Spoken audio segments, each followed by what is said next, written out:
of Signal ICT Grad School, and I don't know how much you know about Signal already. Kylie, shall I just leave it to you? And I sit back and I don't know if you've got a PowerPoint and want to do a quick run through and then just have a chat with Yunji or... Absolutely, Lindley. Thank you. Yeah, I'm happy to commence this session. So, Yunji, it's a very casual, relaxed session. If there was 20 people in the group, I would ask you to turn your microphone off. Because it's only yourself and Lindley, feel free to keep your mic on and feel free to ask any questions as we go through. That's not a problem at all.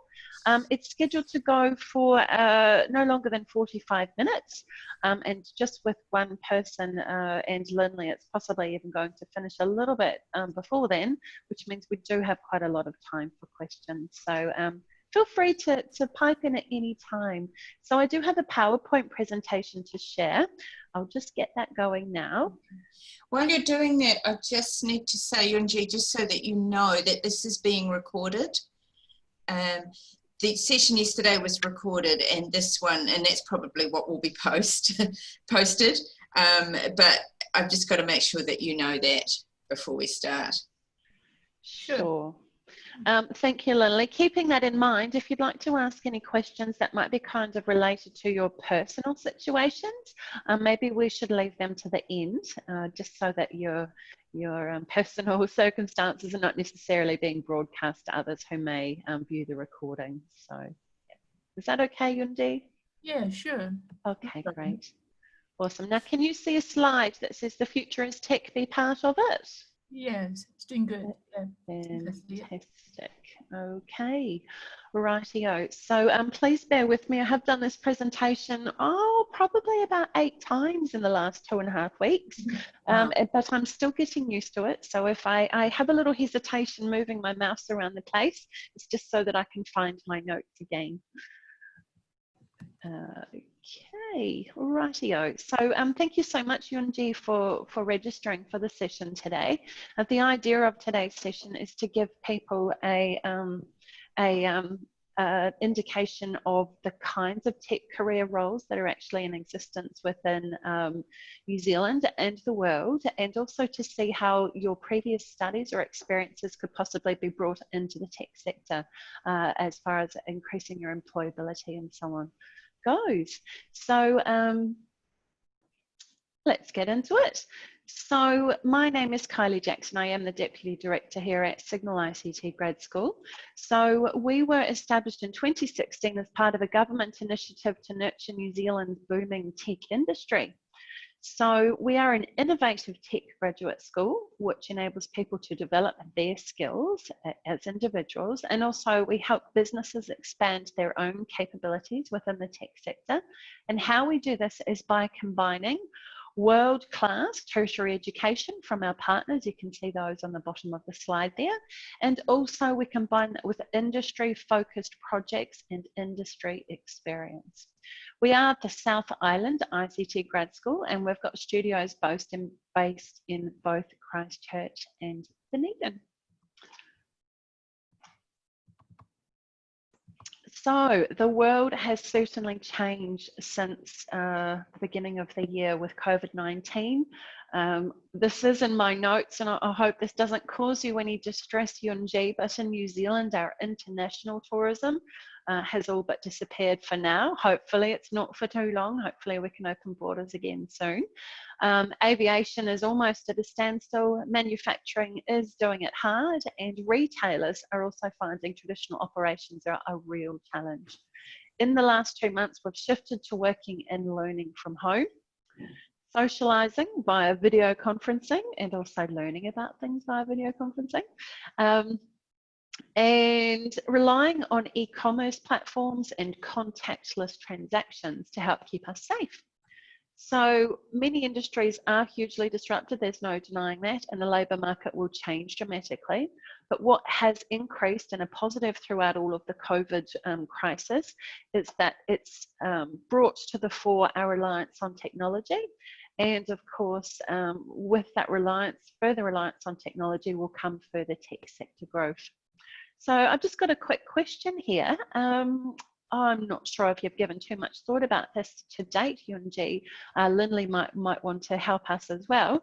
But what are the first kind of roles that you think about when you think about a role within the tech sector or IT? What kind of jobs do you think of immediately? Guess like a cyber network, like cyber, because they because all the social events happening in the recent years, we kind of worry about like the restriction about the mobility of the people. You cannot move anymore. So the internet, cyber work, and the risks, actually, you need to think about that. Everything like online, right? And I guess the infrastructure about the computer science part, which is important because like it's the foundation to support everything's running, I guess. Yes, and I guess probably most of the industry kind of thinking about like how to move their business like partially or maybe most of part of their business to the internet to make sure they're going to run in case of some of the accidents or things happening to develop some of the resilience, I guess, of the business. And so to considering like most of transaction in the world is going to be launched online. So I guess there are a lot of consideration in terms of that. We will need to work on that, I guess. Yeah, definitely. Hey, listen, you've given a really good summary of some of the really top concerns around our digital lives now. So starting off with the cybersecurity aspect, even today with New Zealand launching the COVID tracing app, there are concerns from different sectors around privacy and the security of data that's logged into that. And also, of course, you possibly have heard that there was some privacy issues around Zoom calls a couple of months back where people accidentally or possibly not accidentally ended up into reasonably confidential Zoom meetings and so on. So yes, cybersecurity is a massive area and it's growing in importance, not only with government organisations, but with private enterprise to a place that it's never been considered in as great a depth before. So anyone around that cybersecurity space is definitely highly sought after from an employment perspective. Infrastructure, I mean, if you think about the University of Otago and the massive amount of technological infrastructure there, you've got, of course, all of the staff devices, you've got all of the large systems that help the Otago University run, things like the student student management system, the enrolment portals, where all the grades are collected and held and distributed out to both the individual students and the people that are responsible for awarding qualifications. You've got things like the marketing side of the university, so the website and having that up to date, having content management systems in place so that it also links in with things like social media feeds and all that kind of thing. And that's without going into any of the laboratories or the quite I guess, IT dependent disciplines. And of course, it doesn't take into account the fact that you're sitting probably at home now or in a room with your own device. So the security issues around all of that as well. So yes, infrastructure, information systems, architecture, and engineering is a massive area, very much so. Really great to hear you thinking about digital transformation and the fact that businesses are needing to move a lot more of the operations online. An example of this is here at the Signal studio in Dunedin on Monday. We had a delivery from Office Max. So in the old days, you would sign a piece of paper that you'd received your box of cleaning goods, was what it was for this particular thing. And then, of course, the couriers had moved to what they call sign on glass, where there's a little machine that you get the stylus and you just initial, and then that signature is kept against that delivery file. But what they've been able to do just in the last month is pivot to a photo capture. So instead of me touching the device and signing my name, the courier driver said, okay, stand back, Kylie, and smile. And he took a photo of me, which of course had a date stamp, a location stamp, a photo of me holding the box. And that was now how we were, I guess, accepting and being recorded for receiving those goods. So that digital transformation is affecting absolutely everything. Nearly all cafes these days have now got an app, so you can order your coffee without, lining up and all that kind of things. And that is seriously just the tip of the iceberg. I'm going to talk a little bit more about those things, those types of roles, a little bit further in this presentation. But one of the really interesting things about these, all of these areas that you've talked about, is that whilst they will require people with a high degree of technical skill to carry out some aspects of the work, there's also quite a lot of the roles associated with those areas and others within technology where it's not purely based on computer skills. So some of the fastest growing roles in the tech industry actually focus on intangible skills and management skills, so what are sometimes called soft skills or 21st century skills.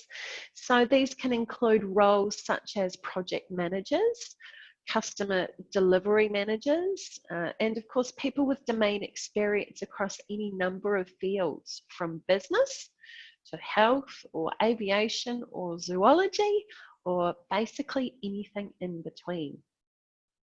So if you're a new graduate, it doesn't matter what your existing degree is, there's never been a better time to think about adding tech skills to what you're currently studying. And we also find that quite a lot of our shift people, the program that we offer, our shift students, are actually career changers, aged anywhere from the mid-30s to the late 50s and even into the early 60s, who can see the value in adding technology skills to what they already love doing and have such a huge depth of experience and knowledge in. So career options can include, but aren't limited to, things like software and web development, information systems architecture, looking after those infrastructure items that we spoke about just then, business analysis, project manager, digital marketing, and many more. So we're going to have a look at the size of the New Zealand tech sector next, and then we're going to have a look at some graduate stories and also some of the pathways that Signal ICT Grad School does offer. So what a lot of people don't realise is that the tech industry is actually New Zealand's third largest industry, behind dairy and previously behind tourism. With the COVID crisis, it may well edge into second spot. Not a great thing for tourism, and hopefully tourism rebounds quickly. But it certainly brings in a lot of money to the New Zealand economy. It's also New Zealand's fastest growing industry, and last year it brought in over $11 billion worth of export earnings, which is quite a lot. And what a lot of people don't realise, because a lot of these products are exported and their customers are overseas, is just actually the depth and the variety of tech within New Zealand. It's a little bit under the radar, and I'm continuously, I've been in this role for 3 years now, but I'm continually finding out about new companies and new products and services that New Zealand is actually selling to the world. From a sustainability point of view, technology is a great thing to export. We don't have to send people offshore to do it, especially relevant now with the COVID border closures and that kind of thing. Often it's very low carbon footprint. You're not necessarily manufacturing large products that need to be shipped or freighted offshore. With the advent of cloud computing, people in the States or in the remotest parts of Russia, for example, can actually, with the internet, dial in and purchase services from New Zealand, from wherever they are. There's a local company that's a financial technology services company called Pocketsmith, Yunji. I'm not sure if you've ever heard of them, but they actually started here in Dunedin about 12 years ago.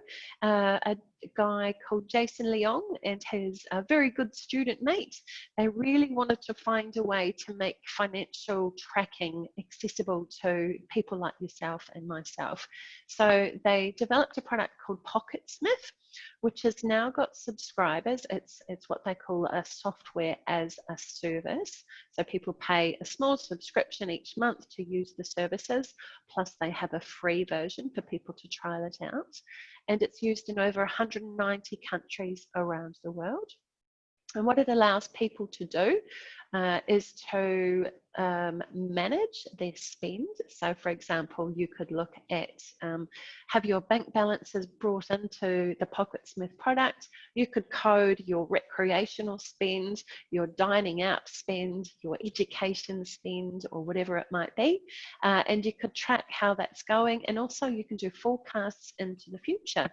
So I'm quite a bit older than you, Yunjeeb, so I'm kind of thinking that in the next couple of decades I'm going to be hitting retirement age. So for me, what it allows me to do is actually look at what my current spending patterns are doing right now, but also what that's going to mean, say, for my superannuation in 18 years' time, what my financial position will be. So that's a very long-term application, but for people who might be saving to buy a property or a car or an overseas holiday, it can be used for all sorts of applications there. So I had not heard of Pocketsmith until I started with Signal. They've got a team of about 20 people here in Dunedin, and they work with about 50 of the world's largest banks, because what has to happen is the bank details and the bank transaction histories need to be downloaded from each of the banking systems into the Pocketsmith app for the relevant client. They've also got a really large team who work in sales and support, and of course in developing the product and continually improving the product to make sure that it meets users' requirements, which is quite exciting. So, sorry, I got a little bit off track there, but back to New Zealand's tech sector. It's growing at about $1 billion a year of export earnings. So that's equivalent to adding another New Zealand wine industry to our export revenue. So wine is a little bit of a golden industry, I guess. People think that, you know, it does make a huge difference to New Zealand, and of course it does, but tech is adding essentially a new wine industry into the revenue export earnings every single year. So with this fast growth of over 10% per year, New Zealand does need skilled people to fill the growing number of tech skills. So even with our graduates from places like Otago University from computer science and information science or information technology degrees, if we combine those graduates with new Kiwis who have recently moved to New Zealand and have got a high level of technical skills within the IT sector, there's still not enough people to fill all the roles that the sector currently needs. What another really cool thing about tech that I love is the fact that it really loves diversity within companies and within teams that are developing products. So it's really important that not all the people in the team think the same way or have the same attitudes to things. And an example that I often use is if you consider I guess one of the stereotypical IT geek scenarios, and I hope I'm not causing anybody any offense there, but you often see them on movies. So software developers are often portrayed as young men who have their hats on backwards and sit in dark rooms with smelly sneakers, okay? If you had a team of software developers who fit into that age and demographic, I'm not saying they're smelly, but if they fit into that demographic and they're trying to design something like an app for retired people who are maybe from the Maori and Pacifica community, or if they're trying to design a product for young mothers to use, and they're all young and they're all white and they're all male, it's probably going to be hard for them to put into that product all of the aspects that it needs. So that's why tech companies love to have so many different voices, styles of thought, backgrounds, and diversity across their development teams as possible, which is really cool. Okay, so how can you shift to tech? So we offer the SHIFT program, and it is a 1-year innovative program, and we start that 2 times a year. So once in January and once in July. So we do have a course coming up, commencing 2nd semester this year. So during SHIFT, you work on several real world projects with people from the cohort, and these projects come from actual workplaces or organisations, and you are working on a problem that they really want to have solved. So I don't know if you've done much project work. I'm guessing you would have done quite a bit through your tourism studies to date, UNG. I have also done a lot of project-based learning, and I think that it's a way to make your learning be embedded from your academic study, but also it increases your learning very, very quickly, because you're applying what you know, and also you're having to go further, go deeper into topics of interest, and also often you're having to research what various aspects might be, or products might be of use, and then work out what's going to be the best for the client, and then make a proposal for them. So this project-based learning certainly is always highlighted at the end of the course as being one of the most valuable portions of the SHIFT program. And it culminates in a 200-hour internship where you go on site to work with an actual organisation. And about 3/4 of our SHIFT graduates across Otago and Christchurch have been offered a role with the company that they did their internship with. So I think that's quite good proof that this model works, that our graduates, even though they may have started SHIFT with no tech knowledge, are certainly able to develop confidence and develop skills to enable them to move into a role within the tech sector. From the ones that weren't offered a role where they did their internship, still overall 92% of our graduates do have a job within the tech sector within a couple of months of finishing the degree. I will put a disclaimer in there that hasn't happened entirely for last year's cohort that finished at the end of this year. Of course, COVID has disrupted quite a few companies with their employment plans and so on. But those figures of 92% of graduates employed within 2 months does apply up until about halfway through 2019, and I'm very confident that once businesses get a little bit more back to normal, that our graduates who are not yet placed in jobs from late last year will soon be offered roles. So that's good to know. Okay. The other great thing about SHIFT is that you get to work with people from all different backgrounds. So for example, in the group that you can see on the screen there, that's actually the current Dunedin cohort. So there are people in there with science degrees, accounting degrees, IT, marine science, English literature, international business, social anthropology, and quite a few other areas in there as well. So very diverse people that you get to work with on these small group projects. And the beauty of that, of course, is that you get to learn from other people, and of course you'll have a lot to help teach your group as you go. So there's that lovely collegial peer-to-peer learning that happens as well. Okay, so I've mentioned the industry-focused project-based learning, and of course we have our programs delivered through Otago University here in Dunedin. So a large part of the learning is actually also through what we call industry engagement. So that's workshops, seminars and industry talks with local tech professionals. So in Dunedin, these tend to happen on a Friday morning, what we call Shift Fridays. And we've had the Pocketsmith company founder that I mentioned before. We've had a gentleman who is a cybersecurity expert. He used to work with the New Zealand government GCSB, which is the International, I guess, Spy Monitoring Organisation. I'm not sure if you've heard of that.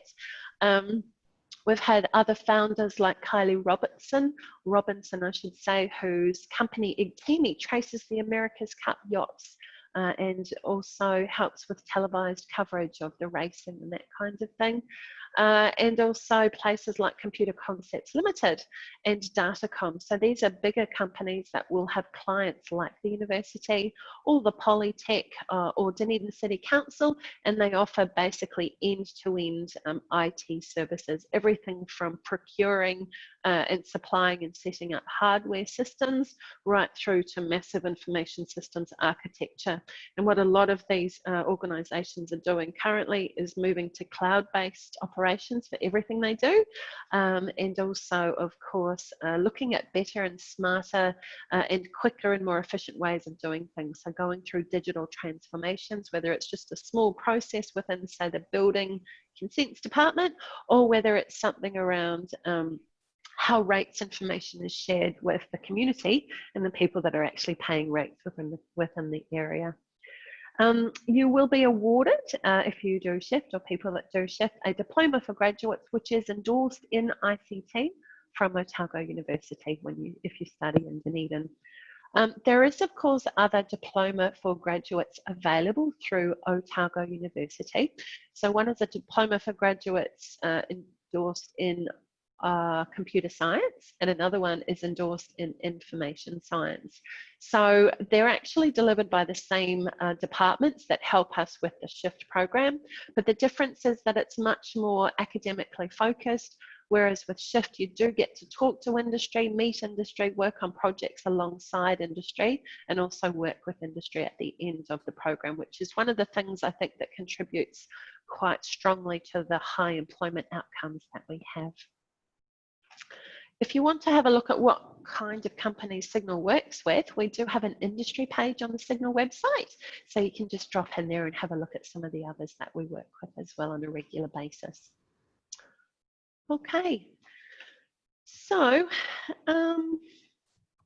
one of the other things around the diploma for graduates is that you can choose your specialty area from any of our 5 partners. So it might be through Otago Polytechnic or Otago University, or also potentially our partners in Christchurch, the University of Canterbury, Lincoln or ARA.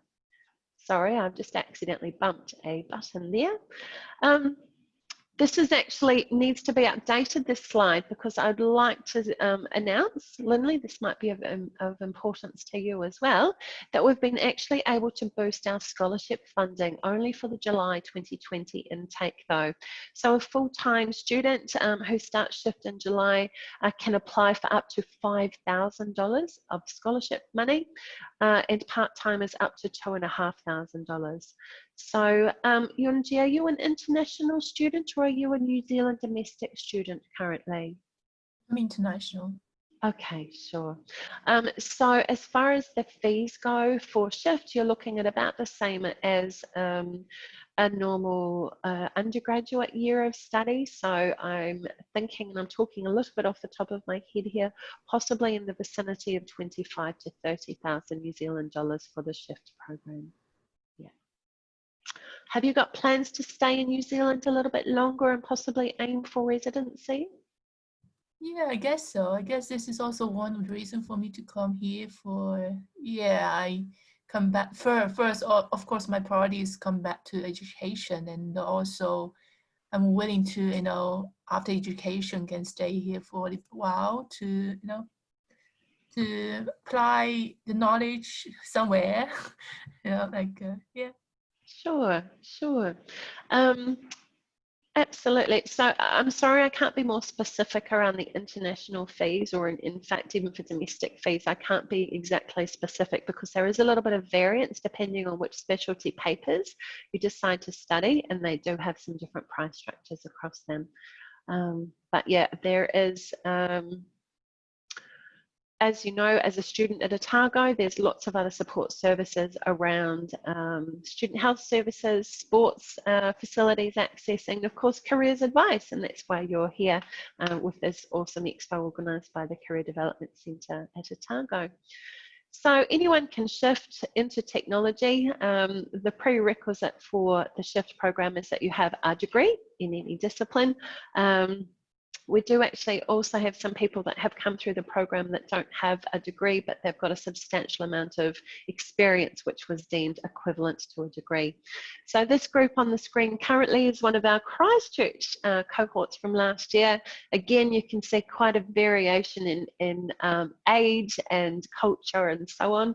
And again, that's one of the things that we really love about the SHIFT program, bringing these people together to make magical things happen. So the lady on the screen currently, Lois, she is a new Kiwi from China, and she had an English literature degree, and she knew that she wanted to move into tech. She'd done a little bit of online software programming sort of courses, and whilst that was okay, it wasn't really getting her through very quickly or giving her a great deal of understanding. So she did SHIFT in Christchurch last year. And for her internship, she was working with a software company that was doing an app to help trace the World Rally Car Championships. So that there is hope that when the World Rally Car Championship kicks off again, because of course a lot of sports are on hold, that this app will be used for viewers to actually get real-time data from each car around braking, accelerating, highest speed, you know, who took the corner the most efficiently and all that kind of stuff. So for someone with zero tech background, she's done fantastically well. This is Harry. He is a master's graduate with a degree in management. So he'd studied global changes in cultures, communities and workplaces, and he's now a full stack developer for RCG Creations in Christchurch. So again, that's a software company. They have a couple of areas of operation. One is developing IT solutions for the education sector, and the other is a digital transformation tool called AutoOps, which is helping helping businesses to smooth their processes and become more efficient and less paper focused. So a bit like what we were speaking about earlier around digital transformation. A really cool thing about Harry, not only did he get a job where he did his internship at RCG Creations, but another SHIFT graduate, Carl Dodds, did an internship with the same company the following year and is now employed by the company also. So they're SHIFT buddies at RCG Creations. This lovely lady here, Julia, actually used to manage the Spates Brewery. So I'm not sure if you've done a visitor's tour there or anything, Yunji. It's a bit of a Dunedin icon. Julia has a chemical engineering degree and had worked in food and beverage manufacturing for over 20 years. Lots of business management experience and lots of technical knowledge around manufacturing processes and so on. She wanted to do something different, so she did SHIFT in 2018. And now she's employed as a business analyst for Silver Fern Farms, and she's working on a company-wide service integration project. So when she studied SHIFT, she did a couple of streams really. She did the information system stream, and she also did some general development or software development. And even though she doesn't cut code at all in her current role, the fact that she can understand the language that the software developers are using and can translate between the client and the software development team backwards and forwards, and has an understanding of information systems architecture means that she's very well placed to help bring these projects to fruition. This is Christine. She has a genetics degree and she is now working as a graduate technology engineer with IAG, which is one of New Zealand's largest insurance firms. So she was offered the job before she even finished SHIFT last year. And this is Thomas, who was in Julia's cohort, and he is working with CCL. That's one of the companies I mentioned before that has big clients like Dunedin City Council. And his internship was actually the first intern that CCL had ever had. He was so good that they put him into a client-facing role immediately with the DCC. And he's now, I guess, almost like an account manager and support engineer for CCL to Dunedin City Council. So they've had a few other SHIFT interns working with them recently as well, which is quite exciting. This is Tio. Tio's a mum. She's got a little boy and another new Kiwi as well. So her and her husband had moved from Brazil. and she had a background in computer-aided design or CAD drawing, and again, another person that went from zero programming to becoming a full-time graduate software engineer in less than a year. So she's employed in Christchurch. So this next slide here, Yunji, will be a little bit difficult to see because it's actually printed on an A3 poster, but what I can do is arrange, if you'd like, to have it emailed to you so that you can have a look through it in more detail. And Lindley, I'm not sure whether you would have the 2020 pathway poster. I'm happy to send it through to you. I've just unmuted myself so I can say me too, please. Yeah. No, that would be great. Thank you, Kylie. No problem. So what this poster does is it details some of the different pathways that our shift students are able to do, but it doesn't actually show all of them. What we are finding is, because the program's now in its 4th year, it's evolving, and the different opportunities that the university and Polytech can offer, and the industry is saying we need people in this space, is actually changing the offerings. And I know that there's a couple of new add-ons coming in for 2021 to this poster. I'm just going to mention them briefly. One is around virtual reality and augmented reality, and the other one is around information assurance, which is basically cybersecurity. So that's exciting to see that evolution of the pathways. But this is based on what we have offered to students this year. So web development, so that's designing websites or apps. I'm not sure how many apps you've got on your cell phone. I think I've got probably at least a dozen right now. And on my desktop, I hate to think how many, there's hundreds. So a really huge growth role. You're probably familiar with how many COVID tracing apps were designed and released in New Zealand and around the world in the last couple of months, literally probably thousands of them. General development, so that's software development, the actual nuts and bolts of instructing the machine to do something of use to the end user. So people, as you've seen, have come into shift with zero programming capability and come out the other end with at least a couple of programming languages under their belt, but more importantly, the ability to go on and learn other programming languages. And it's quite a common knowledge that if you can learn one programming language, then it's quite easy to translate that into other ones down the track. So that's a great solid pathway to start with. Systems development. So when I mentioned Julia doing a couple of streams or crossing into a couple of streams around moving into a business analysis role, these were the two that she did, general development and systems development. So systems developer is a little bit like a network administrator in the center of the screen there now, and also a systems administrator. It differs from being a general developer who will tend to work on one small part of a much larger piece of software or a piece of infrastructure within an organization. Those three roles I've just mentioned will have that high level view, for example, of all the IT systems across the university, which we touched on before. Data science, now this is another hugely growing role.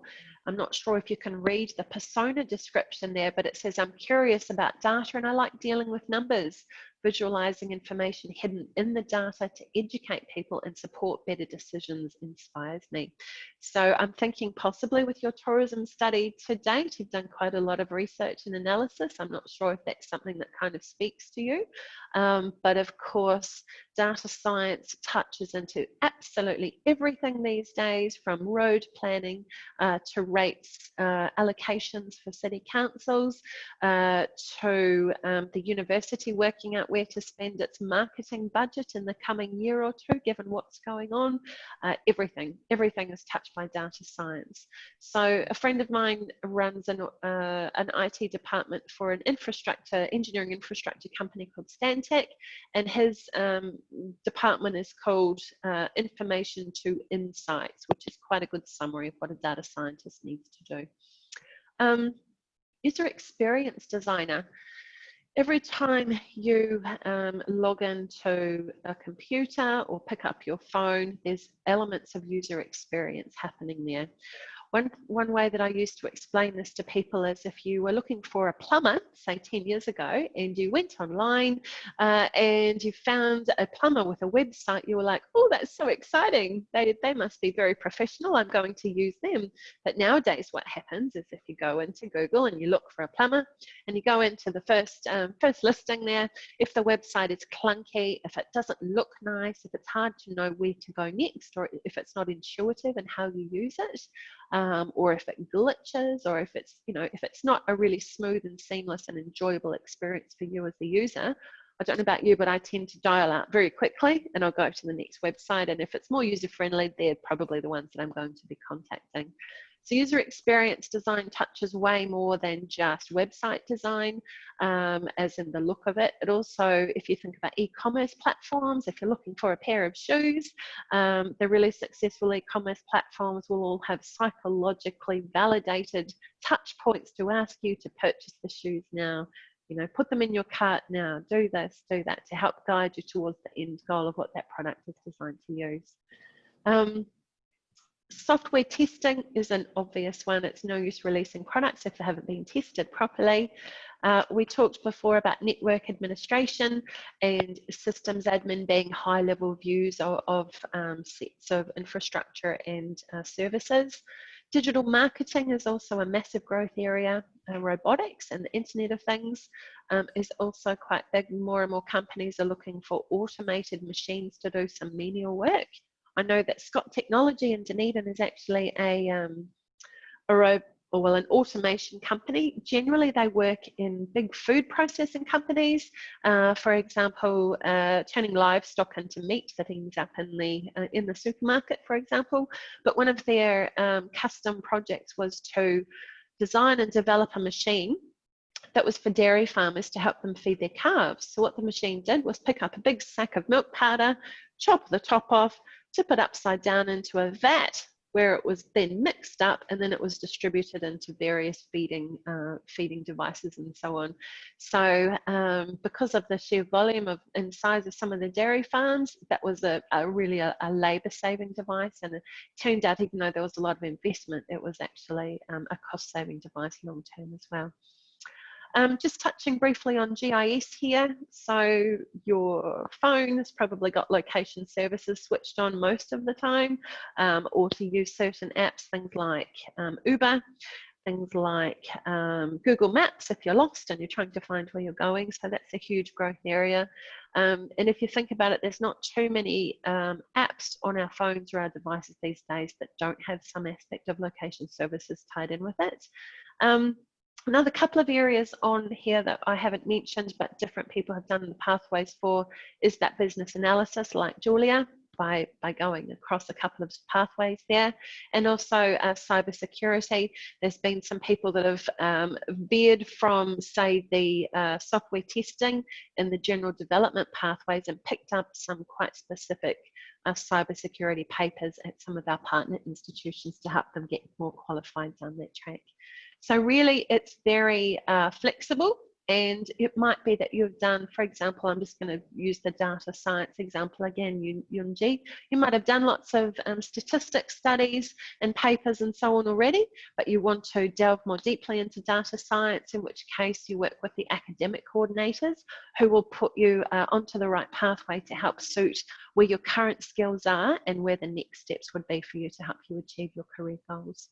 So I will, if you're interested, Yunji, I'm happy to send that out to you. If you like, I could grab your email either from the chat, or you could just let me know a little bit later, just keeping in mind that this session is being recorded. Okay. That's pretty much it for the formal part of the presentation. I kind of feel like I've thrown quite a lot of things at you, and you've probably got some questions there. So Lindley, I'm not sure if you want to stop the recording there now to enable Yunji to feel comfortable with that. I can do that. Yeah. Do you want to stop your screen share as well, or do you want to leave that slide up? I can stop that in just a sec, but Yunji, if you don't already have our contact details, feel free to take a photo of that or whatever else, or just Google Signal ICT Grad School, and we're on social media. And we've also got our newsletter, which keeps people up to date with lots of different events that we have happening. A lot of people come along to those that have some interest in tech, but are not necessarily students or industry people. And we encourage that because we're here to help build the whole sector. So please do feel free to connect with us that way. Okay, I will just stop that screen share now for you, Lindley. And I'll stop the recording now and we can talk. Awesome, thank you.